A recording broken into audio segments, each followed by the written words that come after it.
दांत वाली बहू। रंजना कभी ब्रश नहीं करती थी। उसे कितनी बार उसके माँ बाप ने डांटा, लेकिन उसका कोई असर उस पर होता ही नहीं था, जिस कारण से उसके दांत पीले पीले हो जाते हैं।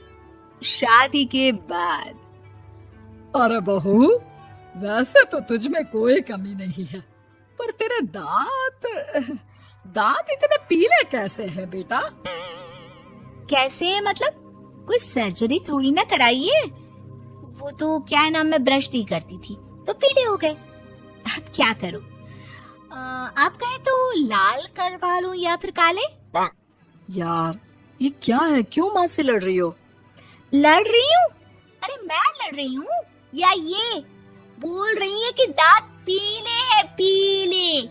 अरे तपस्या थोड़ी ना की है इन्हें पीले करने के लिए। बकायदा ब्रश नहीं किया है 20 साल तक, तब जाकर। छी, कैसी बात कर रही हो? ये उस वक्त तो पीले नहीं थे जब हम लोग तुम्हें देखने आए थे। अरे तब साफ करवा लिया होगा डेंटिस्ट के पास जाकर। अब देखो कैसे पीले पीले लग रहे हैं। रंजना सास की तरफ गुस्से से देखती है।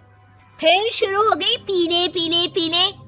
अरे पीले तो तब भी थे जब मेरे हाथ का रसगुल्ला उड़ा उड़ा कर खा रही थी और बोल रही थी, लड़की नहीं गुणों का खजाना दे रहे भाई साहब आप। खैर, अब वो लोग करते भी तो क्या करते, पीले दांत वाली बहू पल्ले पड़ी थी तो झेलना तो था ही।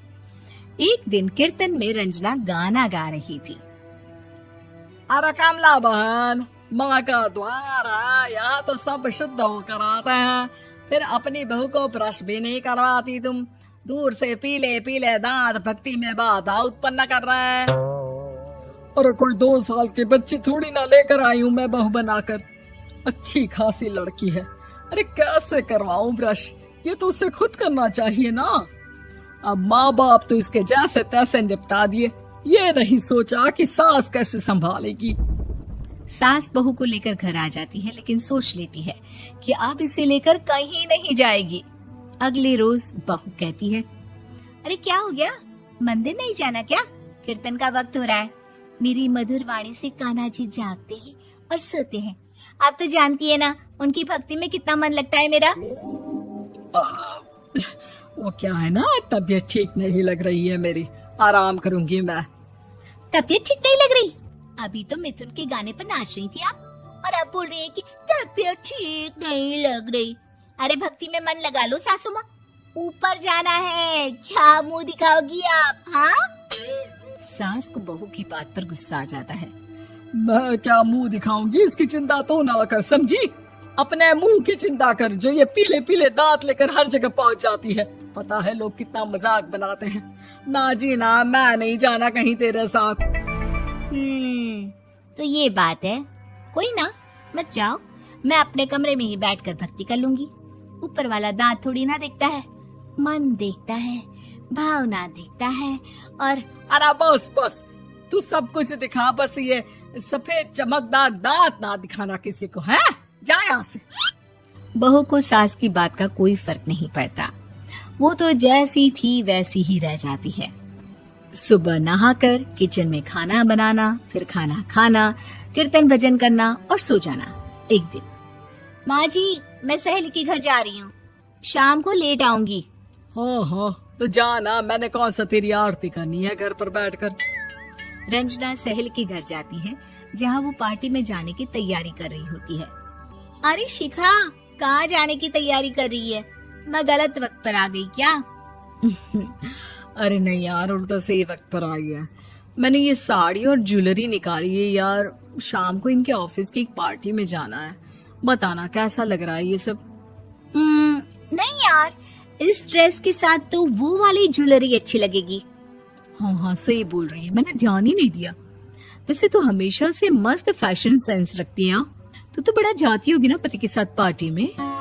रंजना कुछ नहीं बोलती, बस सोचती है कि यार काश ये बात सही हो जाती, पर मैं क्यों नहीं जाती पार्टी में? क्या इन लोगों की कोई पार्टी होती नहीं होगी? रंजना घर आती है और रात में पति से सवाल करती है, एक बात बताइए, आप मुझे किसी पार्टी में क्यों नहीं ले जाते? क्या आपके यहाँ ऑफिस में पार्टी नहीं होती? पति बेचारा क्या कहता कि दांत पीले हैं तुम्हारे इसलिए। अरे कोई पार्टी होती नहीं हम लोगों के ऑफिस में, तो कहाँ से लेकर जाऊं? और मार्केट, मॉल, कहीं वीकेंड घूमना, कहीं तो। अरे यार, सारे हफ्ते में एक छुट्टी मिलती है, तो सोचता हूँ कि आराम ही कर लूं। क्यों?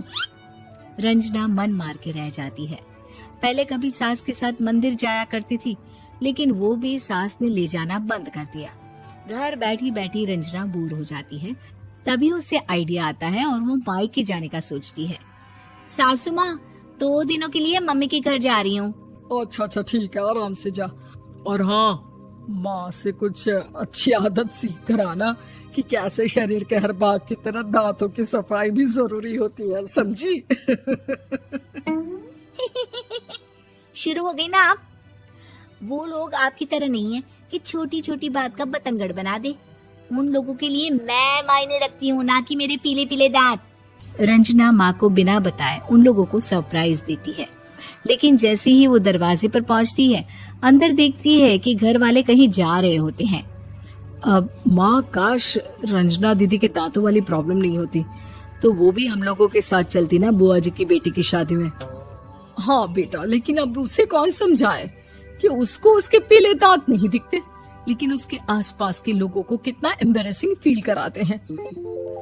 मुझे तो कितनी बार उसके स्कूल की टीचर ने शिकायत की कि उसके साथ कोई लड़की बैठना भी नहीं चाहती, और ना ही कॉलेज में कोई उससे बात करना चाहता था। लेकिन पता नहीं क्यों उसे ये बात समझ में ही नहीं आती। कोई कमी नहीं है उस लड़की में, बस यही कि दांत पीले हैं। वो तो भला हो जीजाजी और उनकी माँ का, जो दीदी को जैसी है वैसे ही रखा हुआ है। रंजना को अपने घर वालों की बात सुनकर बहुत दुख होता है। वो सोचती है कि वो क्या करे, लेकिन फिर वो सीधा डेंटिस्ट के पास जाती है, अपने दांत चमकाती है और कसम खाती है कि वो रोज ब्रश करेगी। अरे क्या हो गया? तुम तो 2 दिनों के लिए गई थी ना। पर कोई ना, अच्छा है, चलो आ गई तो। रंजना सास के सामने आकर खड़ी हो जाती है और पूरी स्माइल करती है, उसके चमकदार दांतों को दिखाती हुई। हैं? चले मंदिर। माँ, मुझे माफ कर दीजिए, मैंने आप लोगों को बहुत एम्बैरेसिंग फील करवाया। मैं आज से रोज ब्रश करूंगी।